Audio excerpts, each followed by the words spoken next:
So, as we said, the big issue that you had there was the swing, okay, was catching the toe part of the golf club, and that was going to send the ball right of target, okay?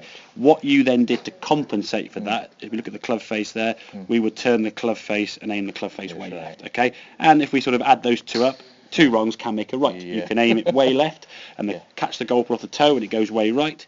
On occasions, given enough shots, it would go straight. But again, if you've got 12 shots from the same spot in a game of golf would be easy, wouldn't it? Okay, it's one shot at a time, okay? So what we were suggesting there at address, there was a little bit of a reach out from your arms, and not too much, but your arms a little bit further away from the body than we liked. So therefore, when you came back to the golf ball, your arms wanted to return back to a more relaxed position. And as we can look at this one here now, good backswing. As your arms come back here now, you can see the contact with that club face now, how much open that club face is when you strike the golf ball. It's almost a glancing blow. So the feeling off these, and especially with clubs like these that are blades, there's not much forgiveness around that head again. Unless you strike the sweet spot, it's really going to magnify. You compare that sort of with the clubs nowadays with a big sort of chunky sort of weight around the outside. If you catch the toe part of the club, even the heel part of the club, that club's going to twist dramatically, okay?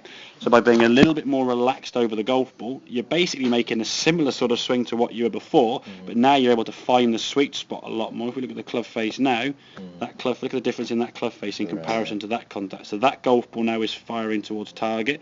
That one's going a little bit to the right there.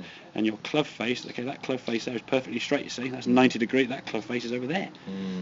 So hitting the golf ball with those sort of two variables, yeah, it could work on occasions. But when you then started finding the sweet spot as the round progressed, the golf ball will then start going to the left. So the more left it starts going, then you think, well, do I then change the club? What do I do? Do I aim further right on the body? And then you probably chuck another variable. Maybe your friends might say, oh, do this, do that. Before you know it, you've got 14 different swing thoughts, and it gets quite confusing. So you always start to, why my ball go that way? Exactly. Why am I going? And then that's the problem. And that's I think the one thing I would suggest is, okay, we can see how well you can hit the golf ball once you get that strike point more towards the sweet spot, okay? There are a couple in there that go a bit to the right, okay? A couple that go a bit to the left.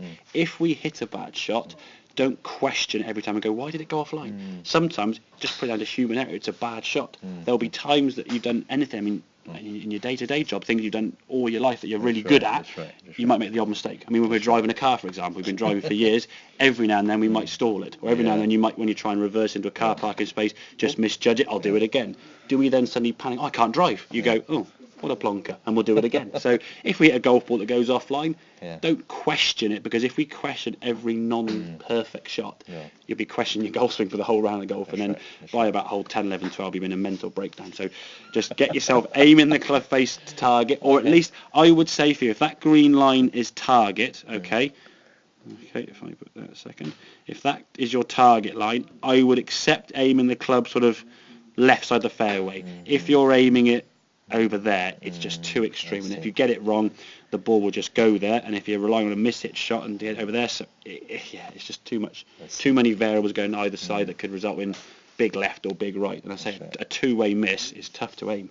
You say on the first hole goes left, second hole goes right, third tee, where do you go now? It's like panic. Okay, so yeah, a little bit closer. That checkpoint, like I said for you on the golf course, just let this arm when you're setting, just let it hang down from the shoulders. It should pretty much come back to where the club is. Okay, it will hang where it wants to hang just through gravity.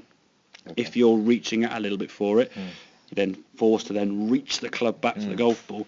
That's not going to be consistent. This theory apply to all clubs? Basically, chip shots, pitch shots, okay, all shots in golf for me. The body position there really wants to be similar. All that will really change with obviously shorter shots, because the club is a little bit shorter in length, okay, you'll be a bit closer to the golf ball. It's a shorter club, it's a more upright club, and your feet will be a little bit closer. But the general sort of angles here with your arms and your spine will remain the same. That's your most natural position for your arms to come back to.